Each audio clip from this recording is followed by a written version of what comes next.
Norway. We was just talking before the break. We were talking about Norway, and the date, of course, in Norway for Christmas Day is, as I said to you, Goldfinger, it's the 24th, which you said you didn't know, actually, no? No, I've never heard of that before. And I'm quite sure if I asked a lot of the people I know that they Christmas on the 24th. That doesn't work, right? Well, I'm going to just put you a little bit ahead of that as well.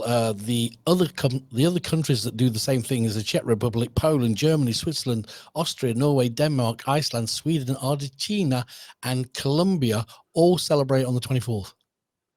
Get out, really? They do. Yeah. Well, I never knew that. Now let me ask you, because you lived in the colder weather, didn't you? For I did. quite a while. I did. We know what our typical Christmas dinner is and what it consists of.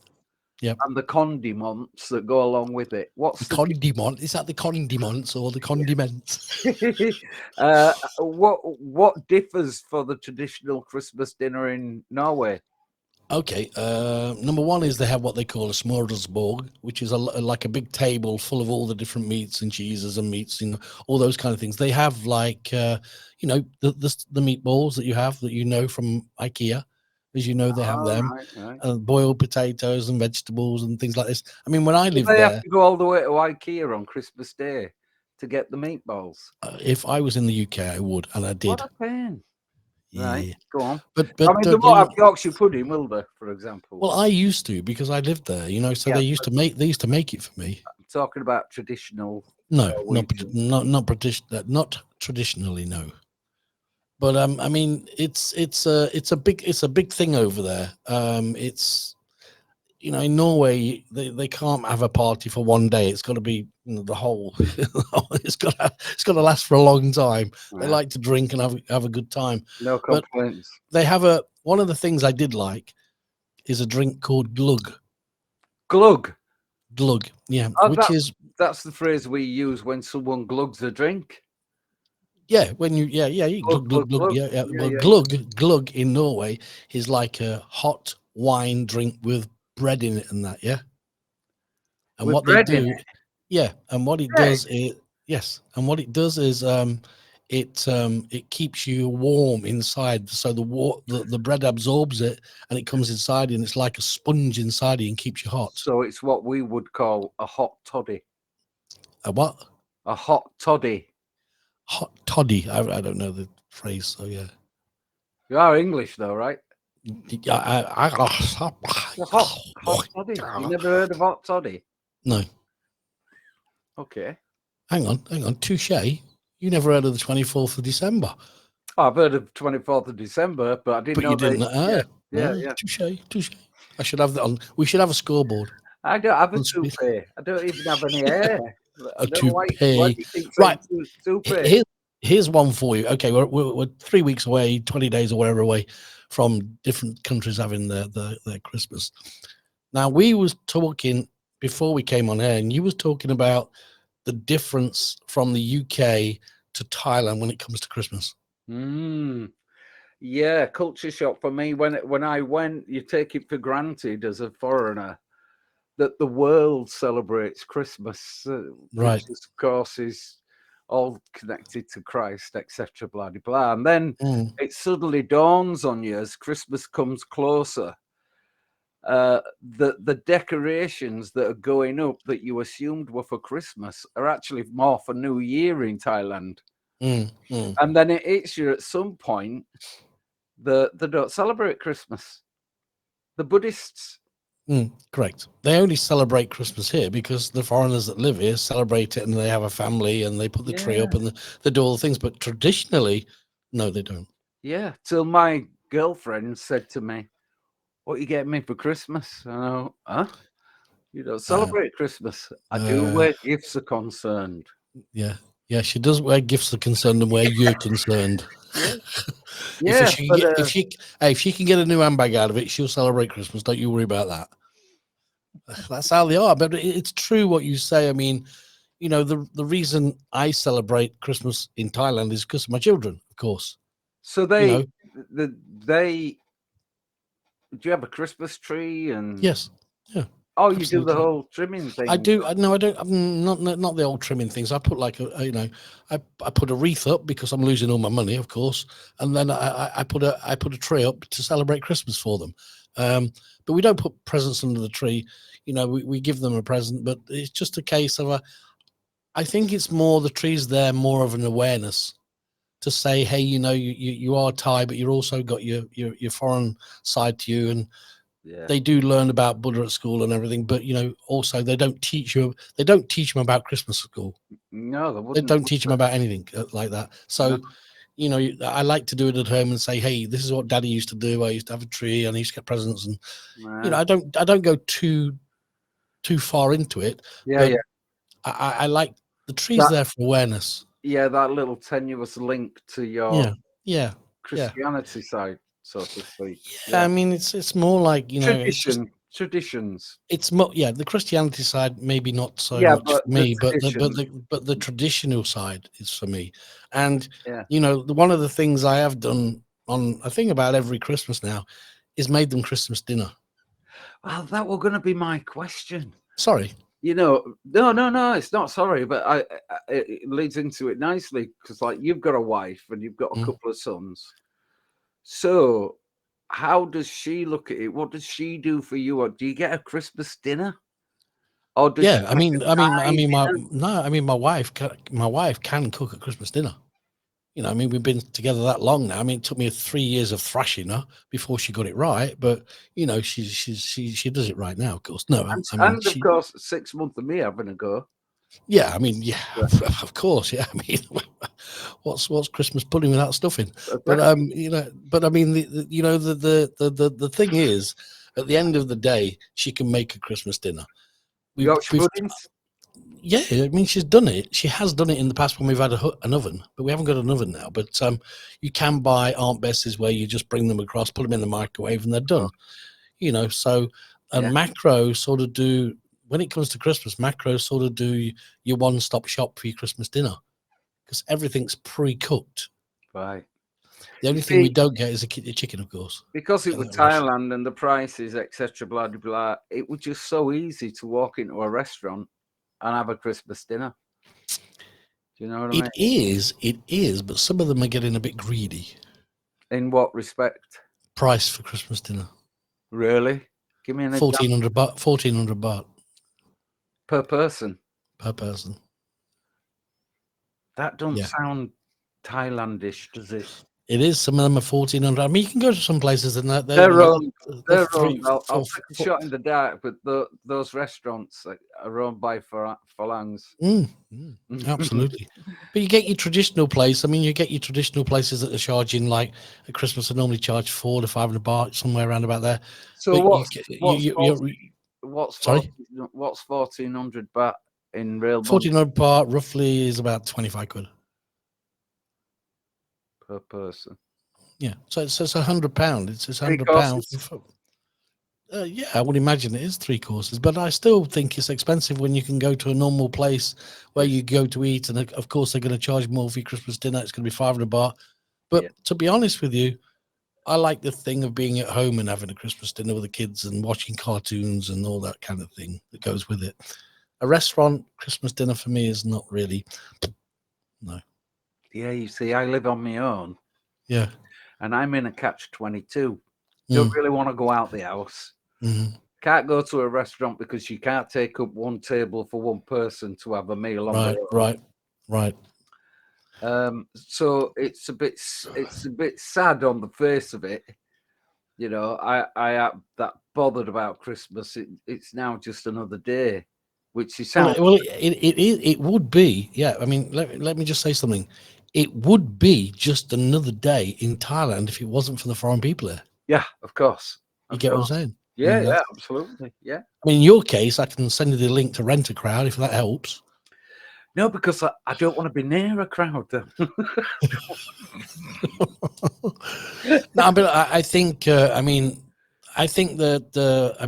Like we're going to talk in a second, but I think even the foreign people at Christmas take advantage. They sort of push the boat out a little bit too much because they know they can get it. I suppose in the same way how shops and companies have hijacked and made Christmas all about shopping and buying and profiteering and profiting on people, even if you're walking down the high street in England. You know, you book a Christmas dinner here. I'm boring you, Dave. Sorry. No. Boring me. I'm old and I'm sick. Not in that order. All right, I'm sick and I'm old. Yeah, it is. I don't know. You lose Christmas. It's always been said Christmas is for the kids. It's for the kids. I mean, the only reason, the reason we do it is, number one is because I've been here so long in Thailand, it doesn't really bother me about eating the foreign food. I like to have it now and again, but 95% of my diet is Thai food. Yeah. So you understand. And sometimes when I do go and eat the foreign food, which is some of the stuff, it's nice to have it, but just to have it that once is fine. Not to gorge on it. Like, I've since my last episode with my heart and that, I've cut tons of stuff out of my life, tons of it, and it makes a difference, and you don't miss it. What's the main thing that you've cut out? Well, definitely 100%. Like we used to have pizzas all the time. They've gone out the door. McDonald's, they've gone out the door. Tons of Coke. I used to drink at least a bottle of Coke a day. That's now gone out the door. Coffee's been cut down to 2 or 3 a day. As you know, I've cut. No, there's no smoking no more. I try and eat white fish. I try and eat potatoes boiled. I have a lot of water, and I put the lime in the water at night and put it in the fridge. Then the next day I drink it, so that detoxes my body. So that helps me. So it's made me feel healthier, and also I have some of my taste back. Yeah, that's sad, isn't it? You get your taste back and you stop eating all the stuff you like. Yeah, it's catch-22. I think one of the things is I seen an experiment on TV where I can't remember who did it. Who did this? I mean, it was a celebrity, and all he did for a month was eat boiled potatoes. No, I've seen the one where all he did for a month were eat McDonald's. No, this is where all he ate was boiled potatoes for a month. That was it. That's all he ate. Okay. And when he come back to eat what he was eating before, it made him feel sick. Yeah. So then he had to sort of like change his diet, and he got healthier and healthier. I don't understand that, because my ex-wife wasn't cooking for him, was she? I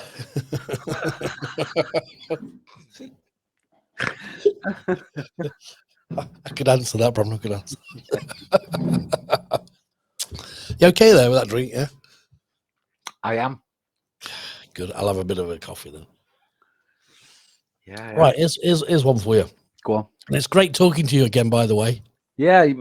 Me too. Yeah. And I mean that on a serious note. It's nice to get on this podcast, because me and you, people don't know, but spits and spats and all those things we talk about over the years, ups and downs and roundabouts, and all the subjects we talk about. We do a lot of talking. We do a lot of talking, but very rarely like this. No, but that's why I'm glad we're doing it again, because some of the stuff that it's some of the stuff what me and you talk about. We may talk about bullshit for an hour up and down, or talking about whatever, but within that bull is a load of good stuff. But we can't rewind it because we never recorded it. You understand me? No. I think, and I like to sometimes like this, I'll go back and I'll listen, and I'll go like what you just said about boring you, and that will make me laugh. Whereas if in real life, if you didn't record it, it's gone. It's not. Yeah, you said that. That's it. But when you record it and you go back and you watch it, you think that's funny. I like that. So pretty cool. What do you think about dual pricing in Thailand? To be honest with you, when I first came across the dual pricing, whereas you went into a water park or some such place, and it was one price for the Thai, Yep. and a more expensive price for me. After the initial shock of it, I thought, well, good on Thailand. They look after their own, and if you're on a holiday or you're a foreigner in their country, you have to pay that little bit more. And I thought, I wish they'd do that in England. But you imagine being English and walking into somewhere with someone that's an obvious foreigner and then being charged more than you, the country would explode. But I kind of appreciate it in Thailand. I like it. I like the way the government has had the gonads, the strength to do that for the Thai people. And if you don't like it, don't come. The thing that gets me angry is this, and I agree with what you said about the dual pricing, by the way. I agree with that. But the thing that makes me angry is the people that are in Thailand that kick up a fuss about dual pricing. This is the people that live in Thailand who are kicking up a fuss and say, oh, this dual pricing is a bag of shit. Why do they do that? They don't like us and all that. But what the foreigners don't say is this. If you possess a driving license, a Thai driving license in Thailand, you get it for the Thai price.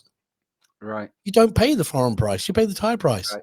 Are these the same foreigners that are charging you 25 quid for a Christmas dinner? More than likely, Darren. More than likely. Yeah. Well, they know what more than likely. You know, it's stop moaning and pay it or don't go. You know, some of the things, you know, I do the news and some I read these things. I've got an idea for them. Right? Go on. Yeah. Go on your own. You'll save the money for the Thai person, so you'll end up saving money. Go on your own. That's happening, is it? I just don't. I mean, some of these blogs and some of these chat rooms. I mean, some of the stuff they're talking about. You know, you just think to yourself, why are you here? Yeah. Why are you here? If you're saying all these things and you're not happy, why are you here? But you're only saying one side. You're only saying one side to make the Thai person look bad or Thailand look bad. Yeah. When actually there's another side to it that says if you just did this, you can get it for that.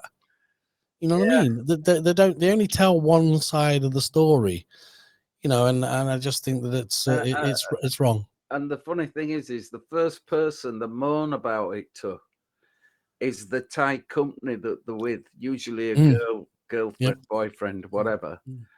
And they completely arrogantly ignore the fact that you're speaking to a Thai. Yep. Moaning about Thais. Yep. Don't waste your time. They don't get it. I mean, it's there's one thing I've learned since I've been going to Bangkok a lot and riding around on the BTS on the SkyTrain, and that is I've never seen anybody for a foreigner complaining about the SkyTrain ticket price.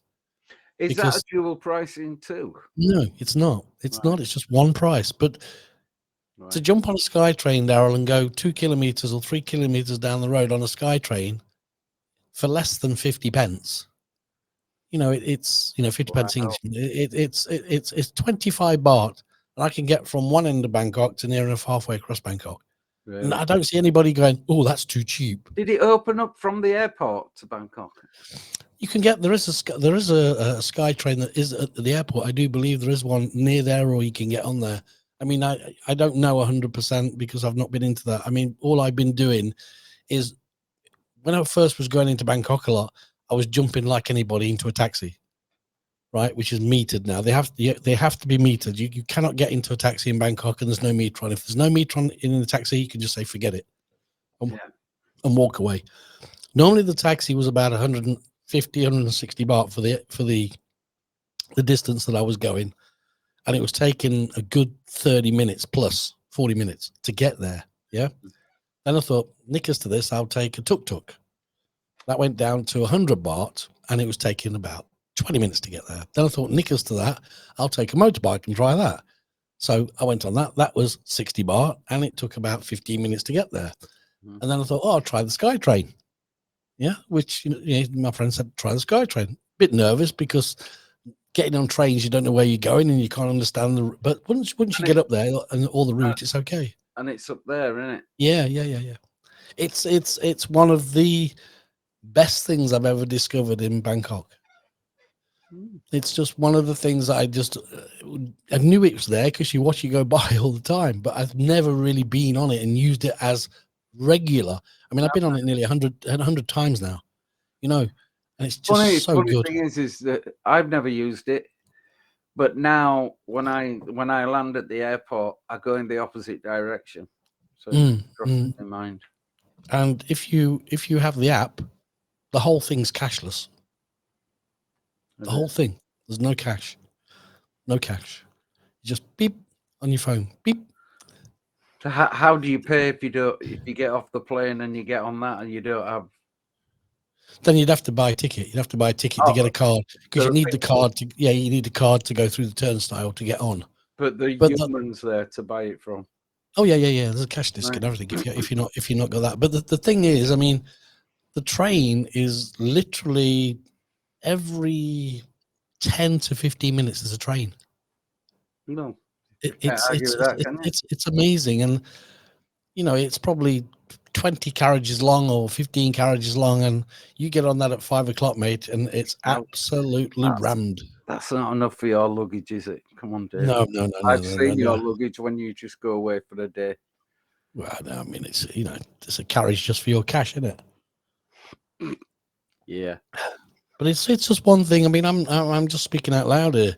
If you ever, or anybody ever gets the chance to go into Bangkok and they think, oh, I've never been on the SkyTrain, it is daunting. But as soon as you walk up to the counter and you say, I want to go to Nana Plaza, they say, you get off at Nana, or you get off at this, or you get off. They tell you where to get off, and it's inside every carriage. It's got the green light where it's coming to, and it's got every station, and it's lit up. In Thai and English. In Thai and English, yeah, it's perfect. Right. And it's just unless something. You're German. Unless you're German, and then I just say, watch the light. Nobody cares the way you get off or stay on. Listen here, hair dunk off. Just watch the green light change green. Yeah. Stay on, Fritz. Yeah, so it's daunting, but you've got to do it. I must have a go. To be fair, I must have a go. It's really, really, really good. I mean, it's just one of those things that it makes things easier, and it stops at all the major shopping centers as well. There's basically a stop where they stop. They're all near the Terminal 21. You get off the BTS. You don't even have to. You get off the BTS. You don't even have to go downstairs and go into Terminal 21. You get off the BTS, walk out the turnstile, walk across the bridge, and you're in Terminal 21. And they're all set out like that. So literally, you don't have to go down to go in. You can just go straight across to them. So they've thought about that. It's really, it's just something I never knew existed. Right. Yeah. I mean, of course, I've seen it, but I've never used it. Yeah. But really cool. Yeah, you'll have to take me on that one on my next trip over to Thailand, David. Yeah, I mean, it's just if we got on it just for the ride, Hey. It's Thailand. I never said a word. You don't have to. Your little lips will go like that. You have to, try it, don't you? Yeah. There's a lot of people. There's a lot of people listening tonight do sign language, so be careful. Well, just try it. Don't knock it till you've tried it. Suck it and see. So, is there any? It's you, not me. I never said nothing. I just went. You don't have to. Twitch of your eyebrow, and I know exactly what you're thinking. Naughty boy. So, going back to Christmas for a second. Oh yeah, let's go back. Do the shops have these like they have here? All these Christmas sales, or does it exist? Do they have just in Thailand? Yeah, absolutely. So, they do Black Friday in Thailand, and they do Christmas shopping in Thailand with discounts and everything. Yeah. You see how interesting. That's interesting. Right. Yeah, I mean, you go. Listen, I mean, the thing is, the shopping centers here, as we know, 90%, let's say 80% of the shopping centers here are set up for foreigners. Yeah, they're set up for foreigners. So when you walk in, you will have winter sale. You will have. It sounds daft. You will have a winter sale. You will have 80% off. You will have the Christmas trees up. You will have the trimmings. You will have carol singers. You will have snowmen and Santas and all those in all of these places, which is great. Yeah, but it's mainly geared up, of course, for the foreigners. But the Thais love it, and they do get Yeah, involved. they get wrapped up in it. No Yeah, pun they intended. do. Yeah, Yeah, they do. yeah. They really like it. Mm. Yeah, I like it. Interesting. Okay, so you give me another subject because I know you're full of subjects. Well, I'm just answering. Somebody talking to us at the moment. I've just got a friend who's going through a legal problem, Right. and his problem is that he's picked a firm of solicitors because the former solicitors made such a bad job of it. He changed them, and the new ones are as bad as the old ones. Yeah. And I said to him, my experience of solicitors, it's very difficult to get one that's good at what they do. I don't know what they do for the 7 years that they study to become a solicitor. They wasted the money. Well, I mean, 7 years of studying, and what they've studied for is how much they're going to charge you per letter, Yeah, but per message, they're not per hour. delivering.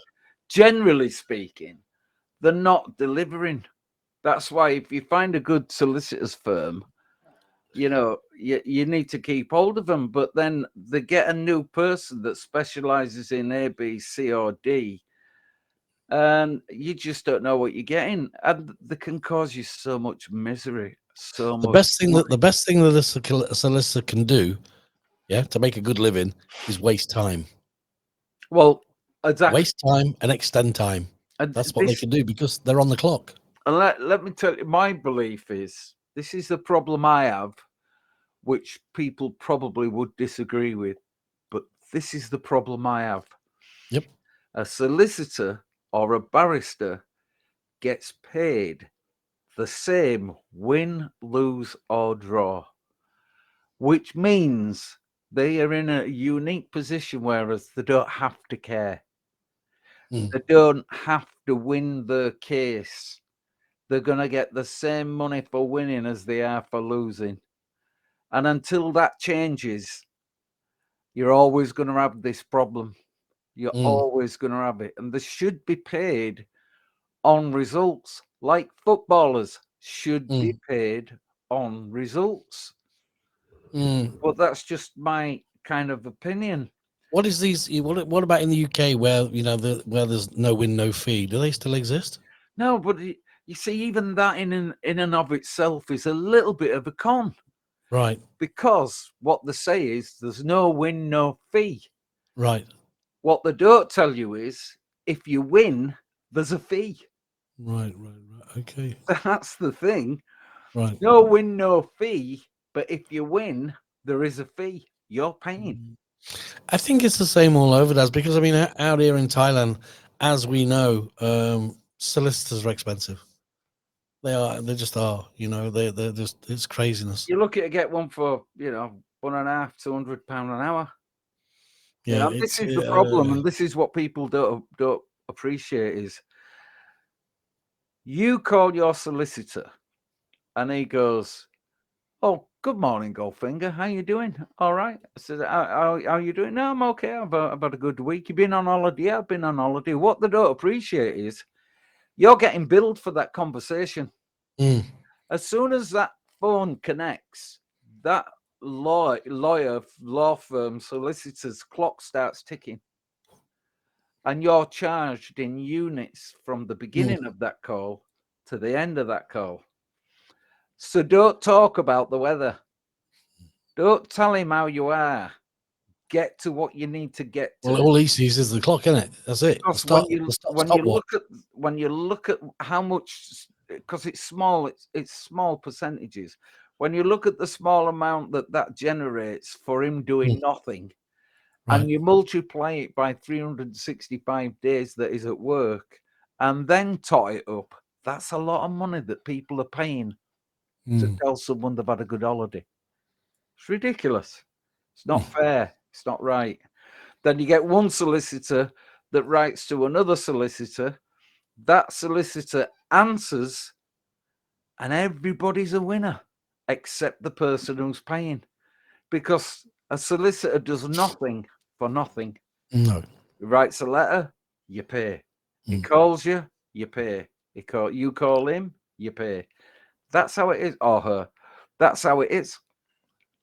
And I mean, I've had I've had doings with them the same as you have over the years, and I must say, probably out of the 10 or whatever I've used before, I could say that 8 were in the bin. Well, you're lucky, because I think that's a I had two that was good. One retired, and one I can still use today. But the general thing was, as you ask them to do something simple, and 2 weeks later you get a bill for £1,500. What you do, it's crazy. And you go, how you got to 1,500 quid? We've only had a couple of conversations and a few letters. Yes, but we talked about the weather, and don't you understand? And I made some calls on your behalf. Well, you didn't tell me. Yeah, but I made them on your behalf because I'm your solicitor, and you instructed me to be your solicitor. Yes, it's sad. It's a con. A solicitor did some calculations for a firm that owed me some money. And I'm not a mathematician by any means whatsoever. And they sent me this figure that they've calculated that the other people owe to me. And said, right, shall we send the bill to them? And luckily, it looked just that small amount of money. I said, no. But normally, not being a mathematician, blah, blah, you tend to go, yeah, okay, do that. And once you do that, and then later on you realize that the amount that they asked for were 1,000 or 10,000 or whatever less than it should have been. As soon as you start to make a complaint, the solicitor goes, I'm going to make a stab in the dark here. I'm going to make a stab in the dark. Go on. Because I know from before, from my history, I'm going to say that they did a guesstimate.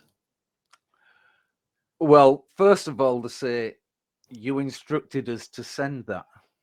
Yeah, no, I meant on the figure. Yeah. But when it turns out the figure's wrong, you can't get any recourse from them because they say, well, we sent you the figure and you said, yeah, okay.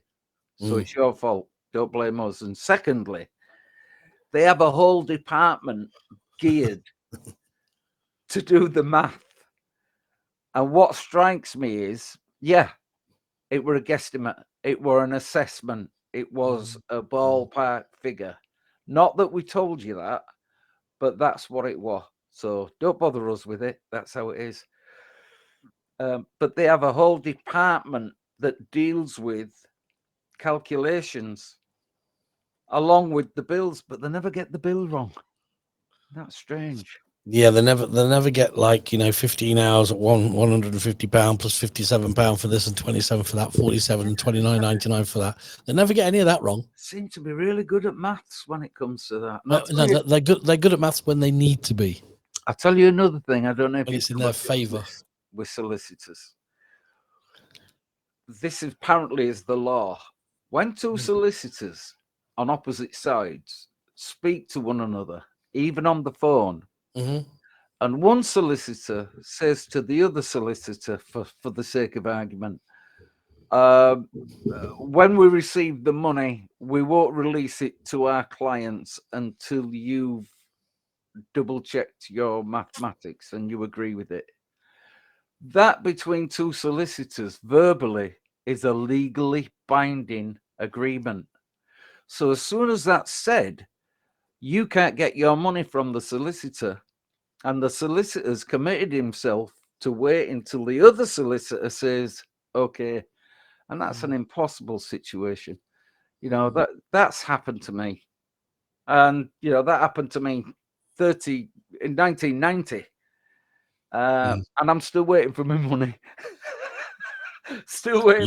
You and me both. The last solicitor bill I paid when I was in the UK was £4,500, and I swore that was the last time I ever used a solicitor. I just went, I don't need this, Yeah. Anyway, let's just cut this one off a little bit. But we know anything more you want to say on that? No, I'm fine. No. Okay with it, but I get where you're coming from, and yes, there are, basically the bank robbers in suit and ties. We all know that at the end of the day. Yeah, just one final thing. Yeah, sure. Because obviously you're in Thailand, I'm in the UK. Are the solicitors, or as the Tanai Kwams in Thailand, are they any better? I'd just like to know if it's a global problem. From the ones I've used here, the answer is no. They're not any better? No. From the ones I can only say from my your personal experience, because I have used quite a few here, and the percentage of them getting things wrong and blah blah blah is very high. Right. So I would say no overall. I think you need. I think the thing here in Thailand that's different to the UK. I mean, I don't know in the UK too much, but here you can become good friends with your solicitor and it can work out nice for you. And they've got a different approach to they have in the, I remember in the UK. But here, I mean, I've got a solicitor here that I use. She's my friend. I get on with her well. I can ring her up and ask her for advice. I don't get a bill, you know, so I don't get no bills. You know, she just tells me and helps me. Yeah. And then she'll say, is this legal? You know, is this legal? Do you want to do this to make it formal? Yeah. And I say, well, what do you think? And she'll tell me. She won't charge me for it. And then I'll go, yeah, let's do this. And then she'll say, okay, right now I need to charge you for this. So that way she's very good. Yeah. But generally that I've used before in different things, no, they get it wrong. They get it wrong. You hit on a very, I'm taking a bit more time up here, Dave. But no. For me, you hit on a very good point, which is like a breath of fresh air when I were in Thailand, because I don't suppose I want you to take it completely literally for everybody, but when you're in England, you see a dentist, you see a lawyer, you see a doctor, so on and so forth. Your only relationship with those people, generally speaking, is when you're paying them or they're treating you for that small period of time. When you're in Thailand, you can go for dinner with your dentist. They want to know you. The difference is they want to know you. Yeah. They want to know you. And you can have a conversation off the record, off the clock. That's something here. People. And by the way, Darryl, I want to say, if you go to a doctor's or a dentist here, or the hospital here, or any emergency or anything you've got to have done, hair transplants, you name it, you can walk in. You can walk in and get it done. Yeah. You don't have to wait 6 months. You don't have to wait 8 months. I've told people here, if I want a dentist in Thailand, I walk in any one that I want to pick. I walk in off the street and have it done. If I want a doctor's, I walk in. They've got their own pharmacy. They're cleaner than our surgeries.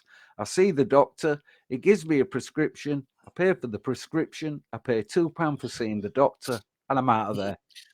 You know, the thing that really gets me, just being an asthmatic. Let me just point one thing out. Being an asthmatic. I didn't know you were asthmatic. Yeah, I'm chaotic, asthmatic, and all those kind of things. And an ass. Yeah, I'm an ass as well. You know that. I mean, hello. Go on. Asthmatic. But being an asthmatic as well as a mathematic. Being an asthmatic. If I walk in to a pharmacy in the UK now, today, and say, I want a Ventolin, please. I'm asthmatic and I need it now. I'm breathing and I can't really breathe. They will say, go and see a doctor and get a prescription. Correct. I could be dead outside 15 minutes later because I haven't got that Ventolin. Correct. Here, I can walk in and say, I want a multitude of things, Ventolin, you name it, I want everything, and I can get it over the counter. And you know what the doctor's going to say to you when you ring up? Once you get past the horrible receptionist that wants to know everything about your life. Yeah, sure. Yeah, we can see you in 2 weeks at 10 o'clock. Okay. Yeah. That's what you're going to get. That's what I know, Darryl, because I've been in that situation before in the UK, and I was over there for when my dad died, God bless him, and I did run out of a Ventolin, and I did go to the pharmacy, and I couldn't get one, and in the end, I went to Loughborough Hospital and walked in, and they gave me one because I just said I couldn't breathe, and he went, "You can't breathe," and he went and got me one. Yeah. And that was it. I got it, and I didn't pay for it, of course, but I got it. But today, that's just an extra problem, because if you can't wait for your appointment for the doctors, and they tell you to go to A&E, you're going to be at least 8 or 12 hours sat waiting. Yeah. I mean, that's that. But this Thailand has a lot of good points. But exactly. But this is the fundamental problem with the national health and things like that in this country. I don't get it. It's too, I don't have the solutions for it, and it's not something I suppose me and you could go into at this point, because it's too long and drawn out. But I think it's this. If you want things for free, you got to wait. If you want things done now and you walk in and pay for it, you can do over it. It's on the thing. But yeah, Dave, don't drag me crazy, because no, I'm gonna go back to that in a second. Let me come back to it. I know where you're going, so just hang on a second. I can walk into a pharmacy, I can buy what I want over the counter, and I pay for it.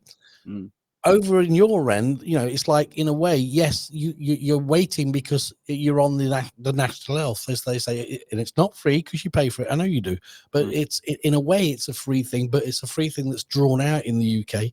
You pay for it anyway, but they're still making you wait where they shouldn't be making you wait, because you are paying for it through what you pay through working, and the stamps that you pay, and all those kind of things. I just think the NHS itself in the UK needs fine-tuning, or looking at like continental countries, like, for example, Norway. Over there, they do the same thing. They pay each month, out of their wages and salaries or whatever they do, and they get good medical care. It's on the ball. Well, I mean, we don't have to go into it, but it's just. But we got good medical care when there weren't so many people in the country. But I mean, we can have have population booms, children population booms, etc. Yeah, the country's only so big. But well, that's the thing. You see, the country is only so big, and it's a little island, England, and there's going to come a time when people start falling off cliffs, because you're going to be overflowing. Listen, they'll be jumping off the cliffs long before it gets to that point, because they can't do it. But just let me say something that any of your or our viewers may or may not agree with, is that a couple of years ago, for the first and only time in my life, I felt so ill at 2 a.m. in the morning. I actually called 999 and an ambulance for myself. Right. And when they were putting me in the ambulance, I thought to myself, stupidly, oh, well, at least I'll get straight in, because I'm going in with blue lights and sirens, and I'm really, really ill. They got me out the ambulance and parked me in a corridor. You didn't jump, no. I was still there 4 hours later. I was still in. Well, that's that in a way. Wow. I get what you've just said, and yes, wow. But in Thailand, it's the same. If they come to your house and you're like that, and they put you on the stretcher and they get you to the hospital, they will take you in and they will get you inside. But one of the things they do first, straight away, is number one, make sure you've got any medical insurance, or if you haven't got that, too, that you can pay. Yeah. I mean, I've seen people in hospitals in Thailand on beds outside waiting for people to come and give credit card details. Yeah. And that's a little bit of a sad side to it, but it is, but it's America as well, isn't it? Yeah, absolutely. And that's how we end up here if we're not careful. Right. Somebody sent in one that we were talking about a little bit earlier on. The answer is yes, you can get the train from the airport. There is a link from there. It runs from all the time from 6 in the morning till 12 at night. The duration of the trip lasts about 30 minutes. It's an airport link, and it runs all the time. So there we go. Where does it go to? It goes to Central Bangkok. Right. That's where it goes. It says it's at the bottom. It's actually going across the ticker tape. The duration of the trip lasts about 30 minutes. Operates from 6 till 12 o'clock at night. There we go. So that's right. yeah. I can remember there's one called there's the green line, and there's now we've said about it. I think there's a green line and a purple line in Bangkok. There's two like companies that run things, and they were saying that they were going to keep the 20 baht cap and the 30 baht cap on travel, which is pretty cool actually. But if I remember rightly, I did a story on the rail link because they're extending it, as we know, they're extending the airport again. Are they? Yeah, they are. Oh, that's good. You'll get even further to walk. Yeah. Also, as we know, one of the things I don't know if you do know is Utapao Airport. You know that one, don't you? Utapao. Mm-hmm. That's now being extended more, and that will be one of the international hubs for international arrivals. Well, that's okay. Nice. It's already taken international arrivals. Already, international flights they are coming there, but they're making it bigger. They're going to do more terminals, more runways, and that's going to be extended to take some of the traffic away. Do you know what the airport code is for Utapao? Yeah, I think it's UTP something. Right, UTP. I can find it out for you. I think it's an interesting thing to know, isn't it? Why I'm just asking the question. How are you getting on with flights? I want to know how you're getting on with flights. Well, to be honest, I haven't looked in the last 3 or 4 days or so because of the hiccups I've had with me with my PC. But up to the last time I looked, which were quite regular, it's not so much. Although the prices have doubled, of course, leading up to Christmas. The problem that's even worse than that, or as bad as that, is the length of the flights and the amount of stops to get from, outside of London to get from these airports to Bangkok. You're 42.5 hours. 4 stops. I think what we can do is this. I mean, when this goes out, this will be out tomorrow. If we want to use this, we can put this out tomorrow. One of the things is I can chop this up and I can put this segment on that I'm going to talk about right now. And that is number one is Utapao is UTP, just for your information. Excellent. Okay, that's UTP. Right. Now, the thing is this: when it comes to flights, and you're looking for flights, when you put Google in, it knows that you're in England. It knows that you're in Thailand. It knows that you're in Australia. It knows that you're in America. Now, some of the tips that I've been told is this: if you can change your Google to America at the bottom and say America, so then it's Google in America, your price of the same seat will become less money, right? So it's lower. And the reason is because America has got a massive high demand and they buy tons of seats, and it's like a roller coaster ride for deals of the day in America. England, yes, but not so much. Thailand, of course, is a different country, but they know that the foreigners come here, so the ticket prices are slightly higher. But it's all down to places where it's searching. It's like we talked the other day about AI. And the guy actually was on the show today talking about this exact thing. And that is when you're searching for stuff, be it a flight or be it whatever, it recognizes where you are and it will price accordingly. Yeah. You get that, yeah? So if there's any guys out there that have got tips for us, because we know, like a friend of mine's just come over, he came over for £725 direct from the UK, which was 11 hours, 12 hours plus whatever it was here, and he's just gone back again on the same flight. So there is flights out there, be it whatever, last day, whatever, but you've got to look at it. Yeah. But I'll guarantee you now, his flight was from one of the London airports. It was, yeah. I mean, it wasn't from Robin Hood, Doncaster. It wasn't. No, that's the thing. That's what goes against you, actually, that you're traveling not from the major airport. I remember once that I've done exactly what you've just said. Now, I mean, the thing is this: let's put it this way. Let's say you found, excuse me. Let's just say you found a direct flight. Would you do this if you found a direct flight tomorrow going from London Heathrow? And let's say it was direct flight and it was 11.5 hours and it was £695. 700 quid direct. Number one is, I would imagine from Leeds to London, time you've taken, however you get there, be it taxi, be it bus or whatever, it's going to be a couple hundred quid in it. I would imagine. I guess. Potentially, yes.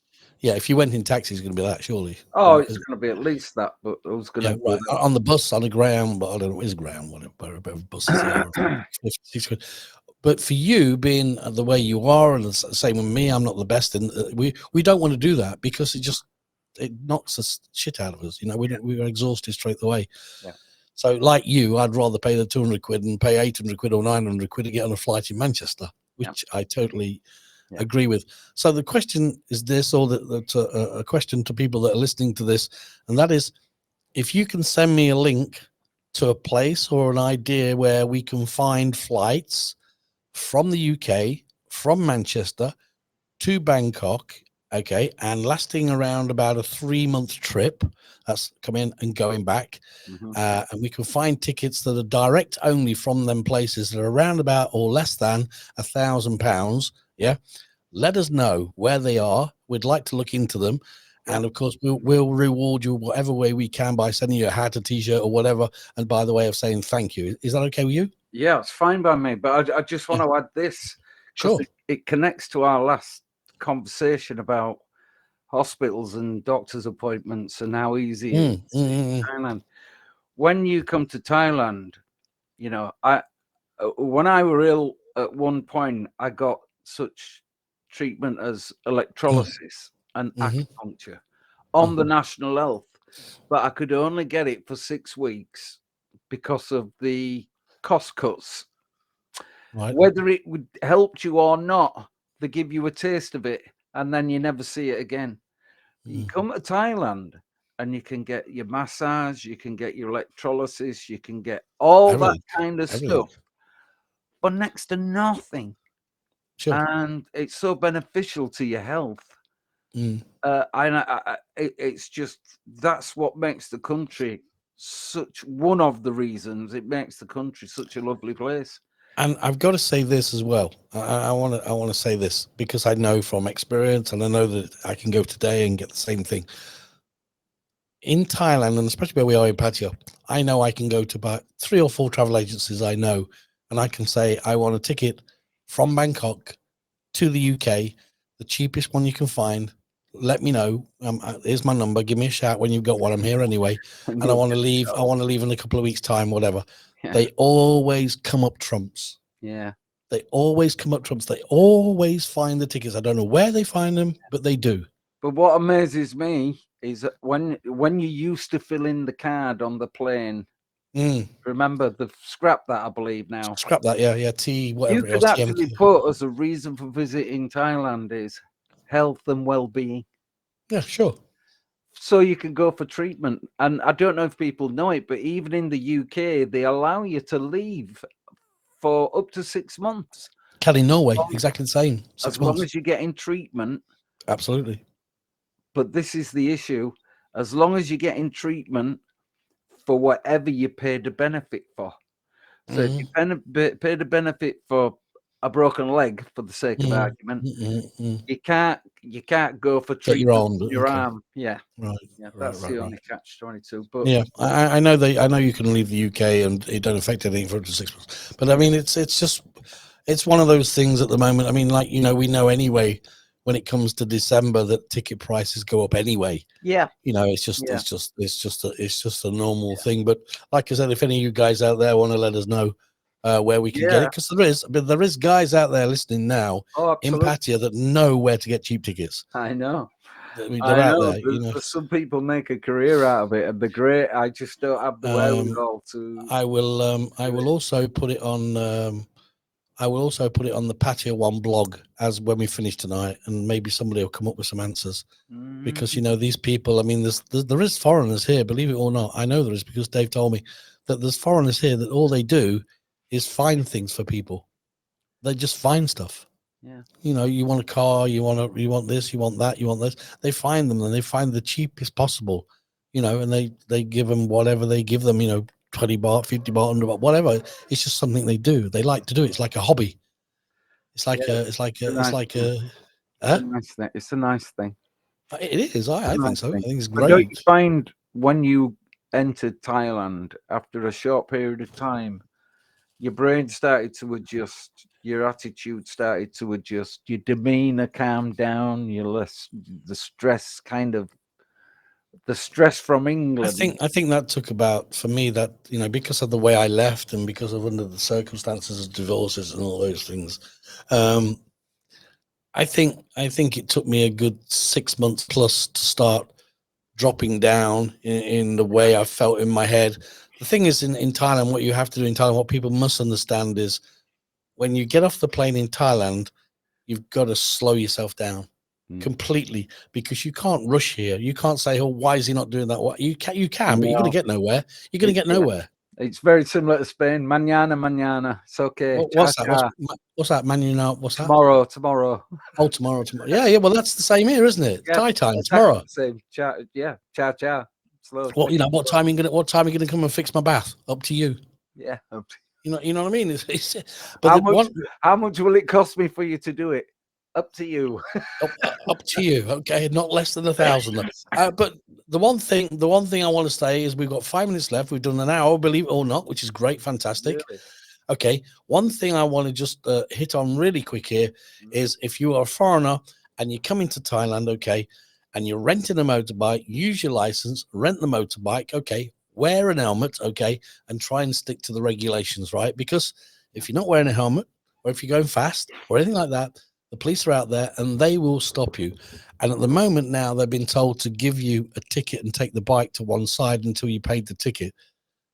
Is there such a thing as, yes, you can pay the fine on the table at the time you're there? There is. And whatever you do, it's 400 baht. Whatever you do, don't argue. Don't argue. Whatever you do, don't argue. If they say it's 400 baht fine, go and pay it. Because if you was in the UK going down the motorway with no helmet on, you'd be happy to pay 8 quid. And if you was going 120 on a motorbike and the police stop you in the UK, you'd be happy to pay 8 quid. So treat it over here as you're paying 8 quid, pay the 8 quid and go, because that 8 quid can turn into 500 quid very quick. So that's just a bit of advice from me, Daz, as you know. Can I add something to that? Yeah, sure. This is my small issue. I agree with the advice you've given. My small issue is never give your passport to anybody. Make a copy of it and give them the copy. No. Because once you give them your passport, they can say that scratch is not there. 500 baht, 5,000 baht. Withhold your passport. Don't give it. There isn't really any situation except when you're in a police station, and there's not really that many situations where they can take it off you. They can say, when you're hiring a car or a bike, sometimes. Oh no, don't give them anything. Just show, as long as you've got a copy of your passport on you, colour. That's good enough. That's good enough to show people. Never give any personal stuff away, because it can cost you a fortune to get it back. Yeah, absolutely. As we know.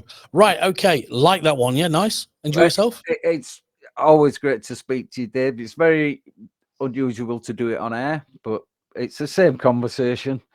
It's the same conversation, yeah. Just less swearing, to be honest. Yeah, actually, you did really well. I've got the swearing rectometer down here. So 0. I don't even know if it's stuck. I'm going to give it a nudge. Yeah, I know. Yeah, but always great. And I'll just like to part by, whether you do or you don't celebrate Christmas, have a good one. If you don't celebrate it, have a fabulous New Year.